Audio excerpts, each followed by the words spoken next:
The hotel shuttle dropped Marcy off at the Ambassador Hotel. Known as one of the city's premier establishments, the luxurious hotel was renowned for its flawless service. A bellhop quickly loaded her luggage onto a cart, handed her a small receipt stub, and warmly greeted her. The courteous doorman tipped his hat and opened the grand, gleaming brass doors, allowing Marcy to step inside, while the bellhop followed at a discreet distance behind. As Marcy leisurely approached the reception desk, she scanned the lobby, hoping Rick would be there as she had specifically requested in her letter. Several guests relaxed comfortably in plush chairs and sofas arranged elegantly throughout the spacious lobby, but Rick was nowhere to be seen. Marcy felt a growing unease regarding their reunion. Their last interaction had been tense, with Rick angrily confronting her over the phone while she lay in Trey's bed in Colombia several weeks earlier. Though Rick had initially reacted with anger, Marcy assumed that his frustration likely diminished after she allowed him to pursue intimacy with their attractive neighbor, Leslie, during her 6-week absence. Leslie and her husband openly embraced the swinger lifestyle, and Leslie herself possessed a captivating allure that consistently drew men's gazes wherever she went. Marcy frequently observed local men shamelessly staring at Leslie, who made no secret of her intense physical desire for Rick. Marcy genuinely hoped Rick had enjoyed their mutual hiatus, but intended to revoke the marital freedom arrangement now that she was back. She was concerned that reconnecting with Rick would become unnecessarily complicated if another woman, especially one as strikingly beautiful as Leslie, remained involved. Marcy experienced a pang of guilt upon realizing she hadn't directly spoken with Rick since their heated phone conversation from Trey's hotel room in Colombia. The medical team had been overwhelmingly busy, performing numerous surgeries each day, providing care for impoverished South Americans who traveled significant distances seeking skilled American surgeons. During rare moments of leisure, when she wasn't in bed with Trey, Marcy had explored local attractions like Mount Montserrat, taking several memorable photos. She sent Rick some of the best shots, along with brief descriptions of her adventures, and was mildly irritated that he never acknowledged any of her messages. Perhaps he was still hurt. Nevertheless, Marcy remained confident in Rick's deep love for her. She understood his emotional wounds might need time to heal, yet she was certain their bond would grow even stronger as they entered the new chapter of their lives as empty nesters. She fully intended to stay married to Rick for the rest of her life. The 6-week affair had actually deepened her appreciation for her husband's steadfast loyalty and strength. While Trey had undoubtedly proven himself a skilled and adventurous lover, constantly pushing her boundaries, Marcy recognized that their physical relationship lacked genuine emotional connection. After their affair became known, Trey's arrogance and disrespect increasingly irritated her. He had grown demanding and domineering, especially after learning Rick was aware of their relationship. Trey pushed Marcy into acts she had never considered with Rick, finding pleasure in demeaning and degrading her. He frequently mocked Rick and their marriage, forcing her to answer humiliating questions such as, "Which one do you prefer, mine or that tiny one your husband has?" Initially, such degrading words had provided a thrill, but eventually, they filled Marcy with irritation and anger. When she asked Trey to stop the verbal abuse, he only intensified his insults, depicting Rick as a weak, humiliated husband who would eagerly serve Trey in some perverse, submissive manner. Trey also enjoyed verbally mocking Rick and her marriage to him, making her answer questions like, "Who do you like more, mine or that tiny one that your husband has?" Under Trey's pressure, she uttered words that she didn't fully believe at first. Such comments revved her motor, but over time they irritated her and simply angered her off. When she asked Trey to stop with the verbal disrespect, he seemed to enjoy making even more comments and taking them to even worse levels of disdain, making it sound like Rick was a wimpy, humiliated husband who would be happy to serve Trey as some sort of sexual servant. Marcy stopped voicing her objections, hoping Trey would eventually tire of the humiliating remarks, but it was pointless.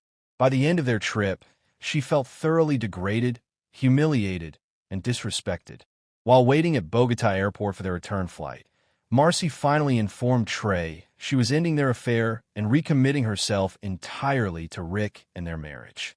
Trey merely shrugged indifferently, replying dismissively, "You were pretty good, but honestly, I was getting bored with this anyway.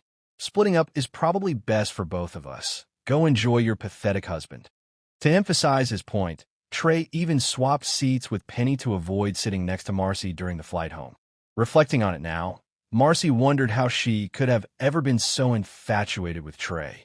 He seemed nothing more than a narcissistic jerk, and she felt genuine relief that she wouldn't have to endure his presence during the long flight.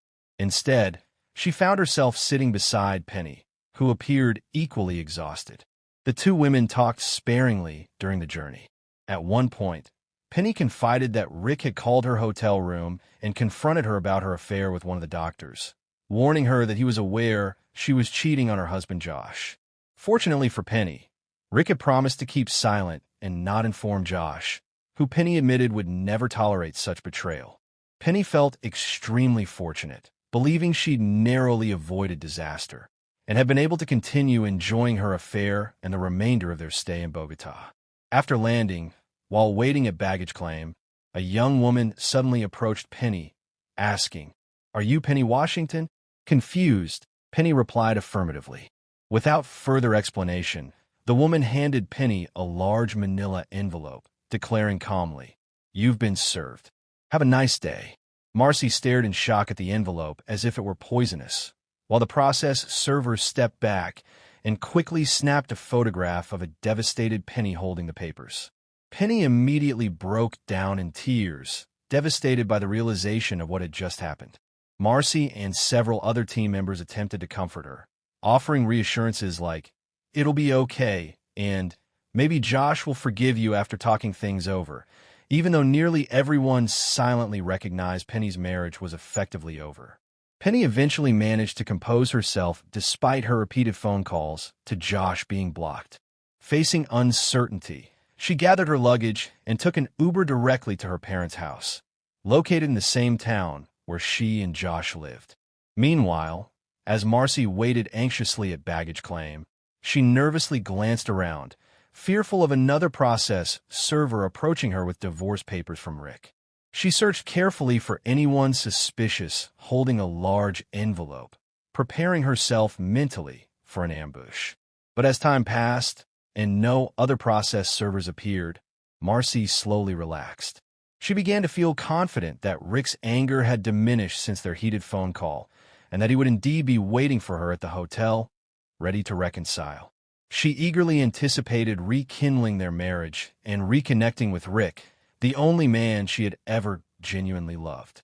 Approaching the hotel's reception desk, Marcy found herself reflecting deeply on her renewed appreciation and longing for Rick, realizing she missed him more profoundly than she ever had. The thought of embracing Rick again filled her with hope and comfort, provided they both tested negative for any STDs. Marcy was haunted by uncomfortable flashbacks of her degrading affair with Trey, which left her feeling used, cheapened, and discarded, like a washed-up adult film star compelled to perform ever more degrading acts to survive. Brushing those distressing thoughts aside, she forced herself to smile optimistically, eager for her reunion with Rick.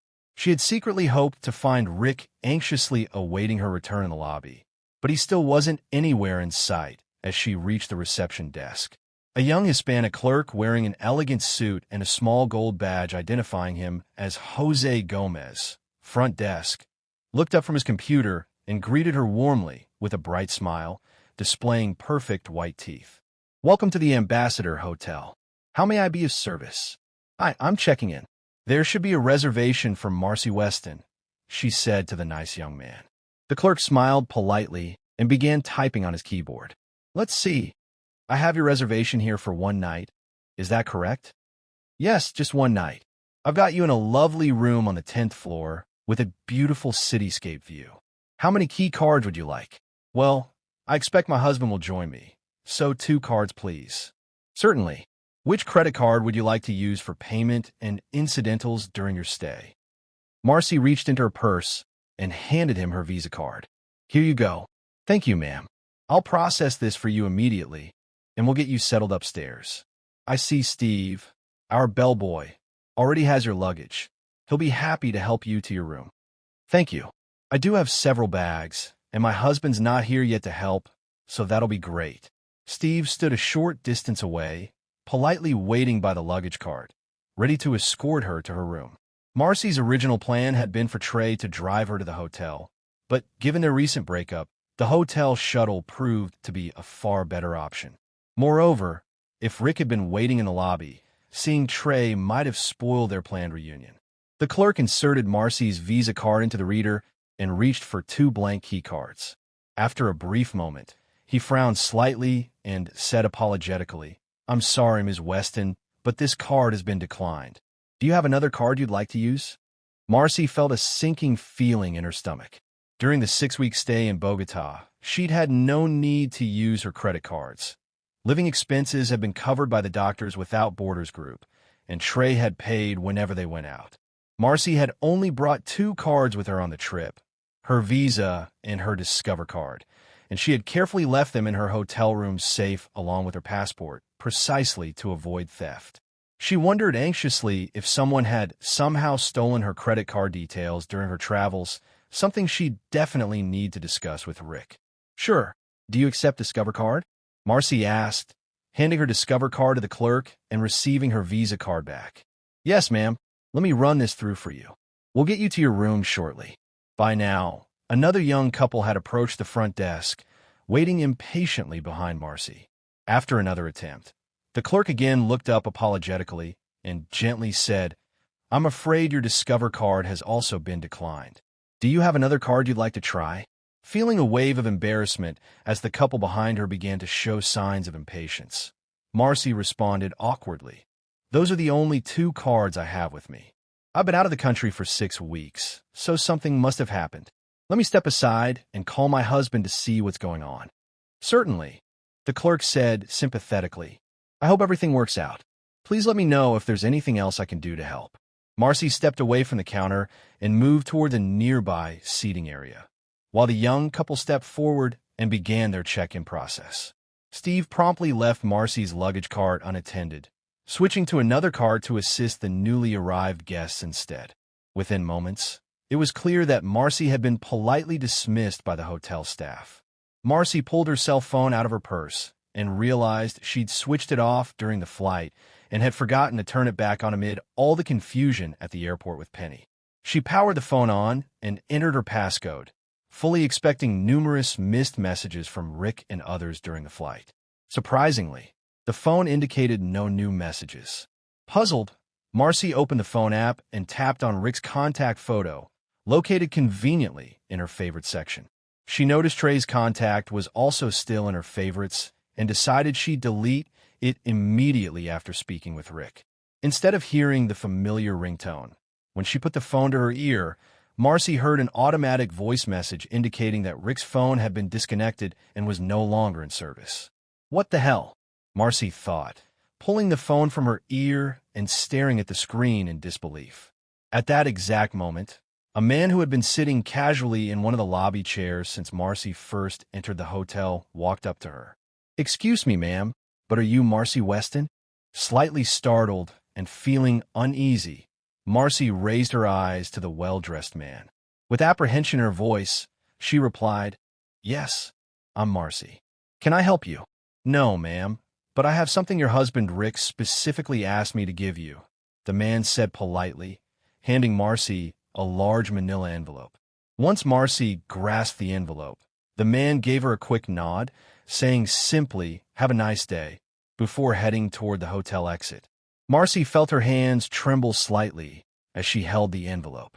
She began to calm down when she realized the man had not used the dreaded phrase, "You've been served," nor had he taken a photo of her accepting the envelope. Her anxiety shifted to curiosity. Perhaps Rick had planned some kind of pleasant surprise or wanted to meet her elsewhere for their reunion.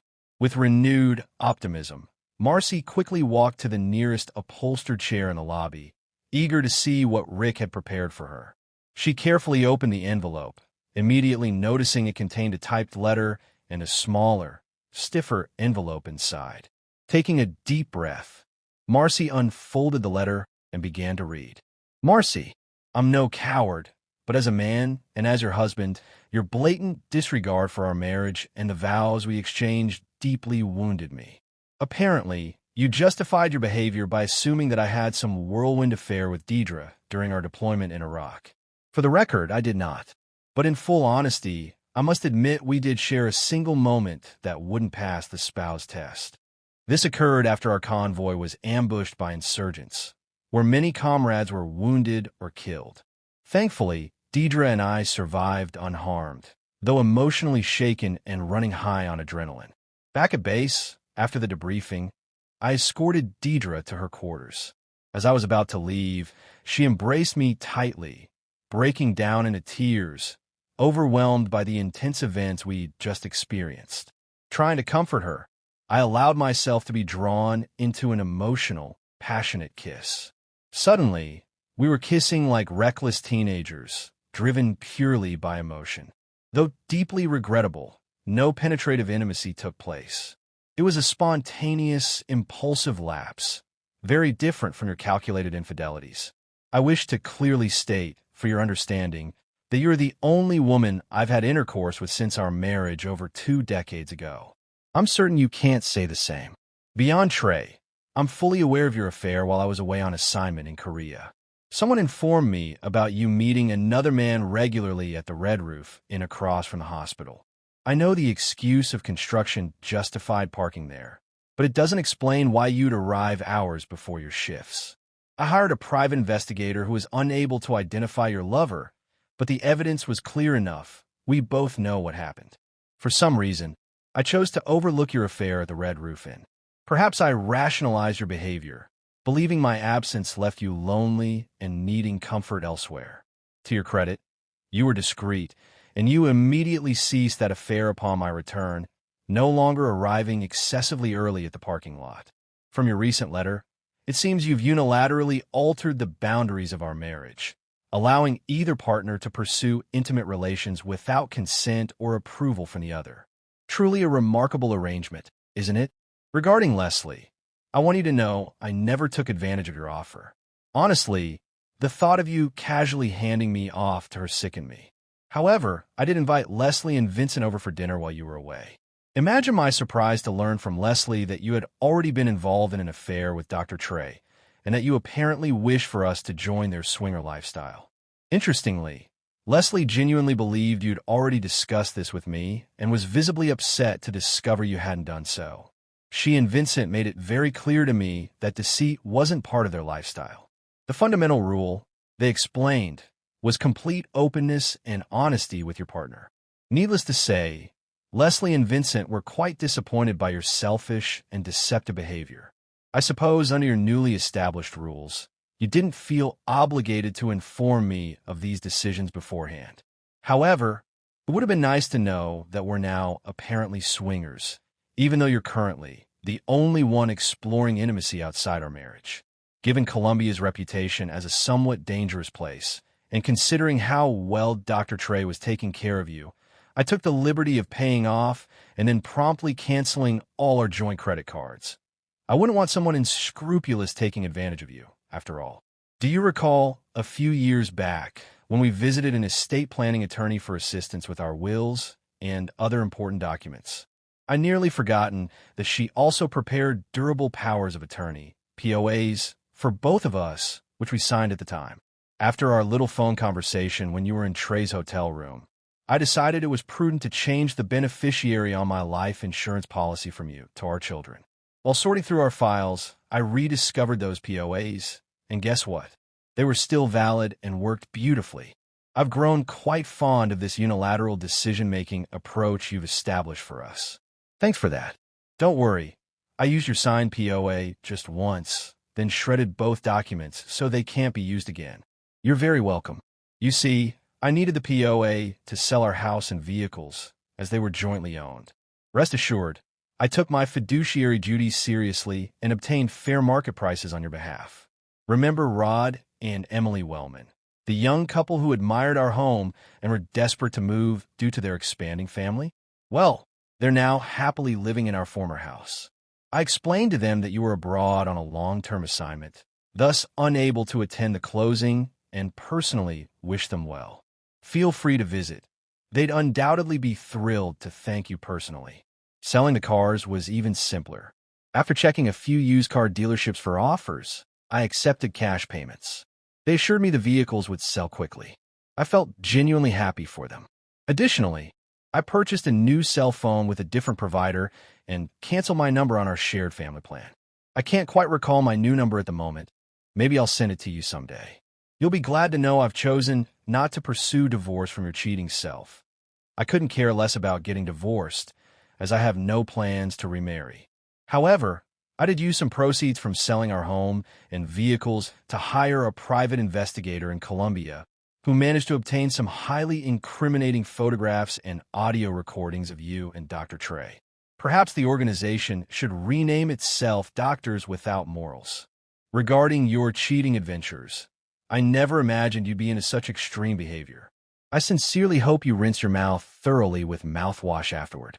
I didn't think it fair for me to be the only one aware of your misdeeds, so I shared a copy of the investigator's findings and accompanying photographs with your hospital's HR department on Friday, while you and Dr. Trey were airborne and oblivious. I spoke directly to Ms. Washington, a very pleasant woman who happens to be the HR manager at your hospital. She seemed utterly shocked and dismayed by your conduct. I informed her that I intended to sue the hospital for failing to enforce the morality clause outlined in your employment contracts, thus indirectly contributing to the destruction of our marriage.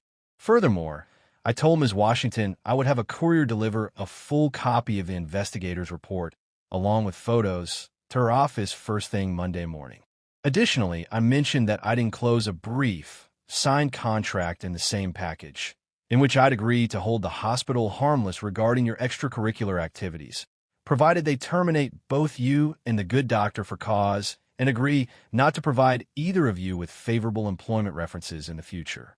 Ms. Washington seemed highly interested in protecting the hospital from potential liability, which could significantly harm both their reputation and finances. Your first day back at work on Monday should be especially interesting. Just as you neglected to inform me about our new open marriage arrangement before embarking on your 6-week fling with Dr. Smarty Pants, I similarly neglected to inform you that I've always dreamed of traveling freely across our beautiful country before I grow too old to do so. Consequently, I've decided to take an extended road trip exploring all the places I've longed to see. It will likely take at least a year, probably longer, to complete everything on my bucket list. To facilitate this, I rented a comfortable RV from an old service buddy, so don't bother looking for me through vehicle registrations. Nothing's registered in my name. Speaking of adjusting to RV life, you wouldn't believe how much downsizing was required. I reduced my belongings to the absolute essentials, packed them into the RV, and disposed of everything else. I briefly considered calling you to see if there was anything you'd like to keep, but decided against it since the one time I tried contacting you in Colombia, you lovebirds seemed rather annoyed with my interruption. I certainly didn't want to spoil your romantic adventure twice.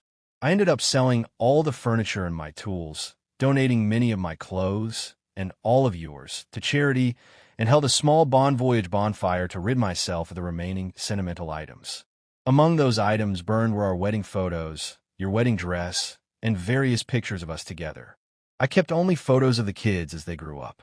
Who knew burning old photographs created so much smoke? Ralph, our neighbor, even came over to check if everything was okay when he saw the smoke. I reassured him it was just a harmless little bonfire. Now that we have an open marriage, at least I won't need to resist any opportunities for female companionship during my travels. Fortunately, the military taught me to keep in good physical shape. Based on Leslie's compliments, I'm fairly confident I can still attract the ladies. I informed the kids about your affairs and my decision to embark on this extended journey. They were understandably saddened, but supported my choice. They asked for occasional updates and travel photos, which I promised to send, as long as they don't share my new phone number with you. They readily agreed. Don't worry, though. I assured them I'd contact you just as often as you contacted me during your romantic getaway with Dr. Trey. Perhaps I forgot to mention to them that number was precisely 0. My extended road trip officially begins the day you arrive back home. Don't worry, I'm only planning this lengthy solo adventure just once, if you don't mind. Traveling isn't cheap, so I've retained the money from selling our home and cars and emptied our bank accounts to fund my journey. I generously left your retirement account untouched, but cashed out mine despite paying the early withdrawal penalty. This open marriage thing has certainly opened my eyes. If you ever grow tired of it and wish to formally separate, perhaps even marry the esteemed Dr. Trey, you're welcome to divorce me on grounds of abandonment, as I fully intend to be gone for at least a year. I promise I won't contest the divorce, nor will I request to change the grounds to your infidelity. After all, I've already gotten everything valuable out of our marriage. 2 wonderful kids, a few decent memories, and now a comfortable pile of cash. I also have digital copies of the photos obtained by the investigator in Colombia. Naturally, I've already shared them with family, friends, and co-workers, ensuring everyone knows I didn't just disappear without a good reason. In fact, I sent several particularly enlightening photos to every email address in both of our contact lists, clearly explaining my reasons for taking this extended solo journey. For convenience, I thoughtfully CC'd your email, so you'll easily see what I've shared the next time you log in. Finally, for some inexplicable reason, I felt a touch of generosity while preparing this letter and purchased a $500 Visa gift card that is also in the smaller envelope. I genuinely hope you appreciate the gesture. This letter is likely the last correspondence you'll receive from me, so I'm giving it to you just once if you don't mind. And so we've reached the end of today's story. Was it what you expected, or did it take a twist you didn't see coming? I'm curious to hear your thoughts. Share them in the comments below, and let's get a conversation going. If this story kept you hooked, make sure to hit that like button. And if you're new here or haven't subscribed yet, now's the perfect time to join our community. I bring you fresh, captivating stories every day. So click that subscribe button and turn on notifications so you never miss out. Thanks for watching, and I'll see you in the next one.